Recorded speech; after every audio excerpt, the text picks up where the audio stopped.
Welcome to Didedi's Crafty Corner. My name is Diane and I'm so happy you stopped by today.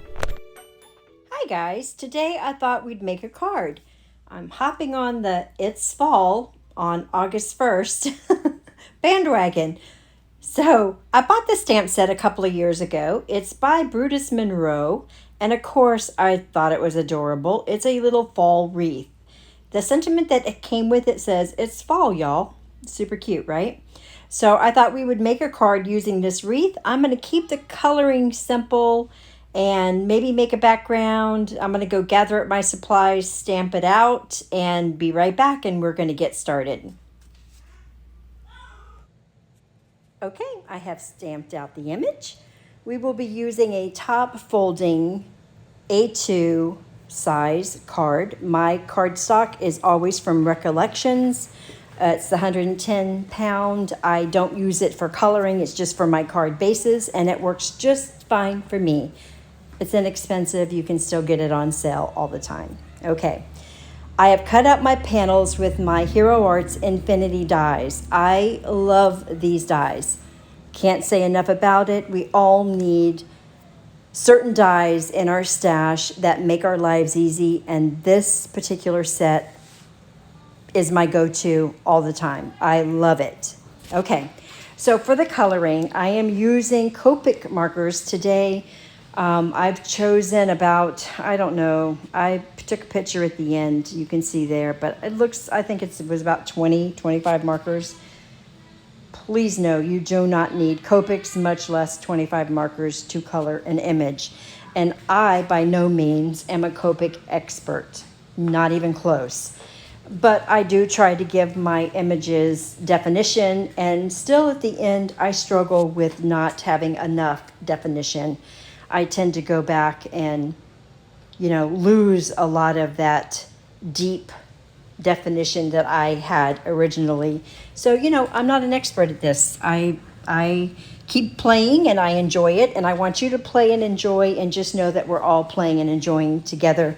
But I am by no means an expert at Copic coloring, nor do I want you to think that you need to have all of the markers or Copic markers, or, you know what I'm saying? Create, be happy, create. Okay, enough said. So with this paper, I was trying to find colors in my marker stash that would go with these colors in this paper. Now, talking a little bit about paper, do you know that paper pad, this is why I've kind of changed how I do things in my creative world. When I purchased that paper pad, I'm going to guess 4 years ago, not 100% sure. If you know, let me know in the comments below. I purchased 5 of those paper pads. I didn't need 5 of those paper pads, but I am trying to match the colors of those paper pads, of that paper pad right now. I think in theory, I probably used maybe 5 or 6 sheets out of those 5 pads. I have a lot of pads that I've got to go through in the next, I don't know how many years, for sure, because I've overstocked myself with paper pads. I think we all have, and it's something that I'm trying hard not to do in my life anymore, as well as overspending, overbuying. Buying a new release just because it's a new release. I don't do that sort of thing anymore. Mostly out of guilt, because the stuff just sits around and I don't use it. And that's just, that's a waste of money just to own something that you don't use. I don't want to be that person. So you won't be seeing me making those kind of haul videos anymore. Will I still share things I buy? Sure I will. If I buy it, I'll share it with you.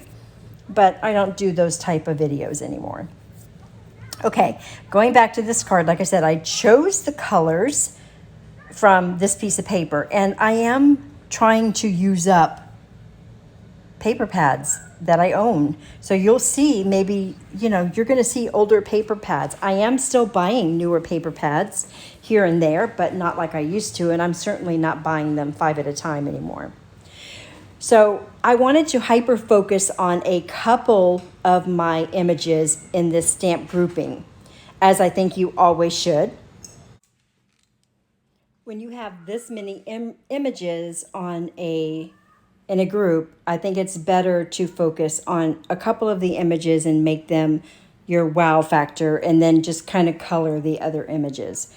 So I always do that. I don't try to make every single image pop, if you will. I guess that's a silly way of saying it, but so I focused on a couple of areas here. I had some things that I really wanted to do, and the biggest things I wanted to focus on were the pumpkins, of course, and the fall leaves. Now, you're not going to see me coloring the fall leaves because I don't know why, but when it came time to do the greens and the fall leaves, I didn't turn the camera on, so there's no footage. So I kind of went from the corn to, oh, hi, we're done. Don't know why. All right, so I wanted the butternut squash to match the yellow in the paper, and I wanted the pumpkins to match the yellow in the paper. But then I needed to find something that was going to match that teal in the paper. And at first I thought, well, I could do the leaves in teal, right? Those leaves on the pumpkins. I thought maybe that wouldn't look so bad because teal looks super good with orange. But then I thought the berries would be another focal point because it's different. It's not something you would expect in this card. So I made the berries the teal color. I did a little just two-tone on my acorns because I knew that I was going to do some glossy accents on the acorns, and that was going to make your eye draw to them anyway. So I was going to use a little bit of Stella and a little bit of glossy accents, and that would make that come to life. And then the pumpkins, I'm going to leave just as you see them. Now for my corn, this was the thing with the corn. So going back to those little blue berries, I thought normally if I would do this image, I think I would do the berries in a plum or even a burgundy, something really rustic and really fall. But because I am tiptoeing into fall and not rushing in full force, I am still enjoying summer, although it is so hot in Florida this year, so very hot. But I am still enjoying Florida. I'm still enjoying the weather. I'm still enjoying the sunshine, and so I'm tiptoeing into fall, if you will.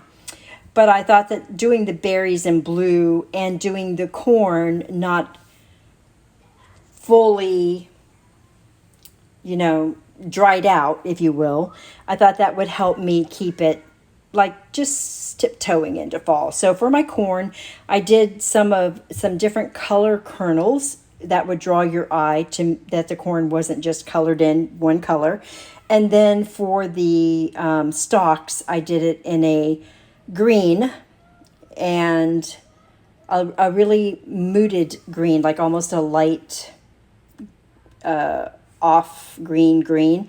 And then I did some yellow gold and flicked it through. So it looks fallish, but not green like summer. So it really does look like I'm just tiptoeing from summer into fall, if you will. I love the way it turned out. It really does look very pretty. Now the top of your ears of corn is always darker, okay, than the middle of your corn. So when you're coloring corn, don't forget to darken that up a little bit. In this stamp set, it was already done for you.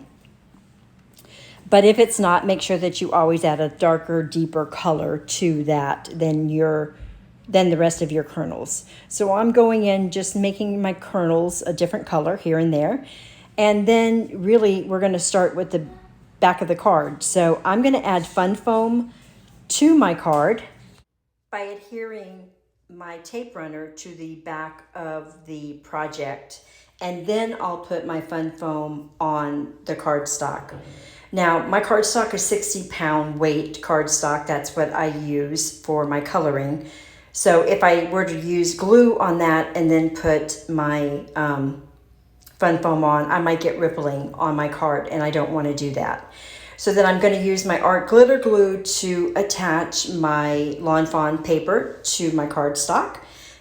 I'm using the one with the larger nozzle. I just like that better for when I'm applying big spots of glue, if you will.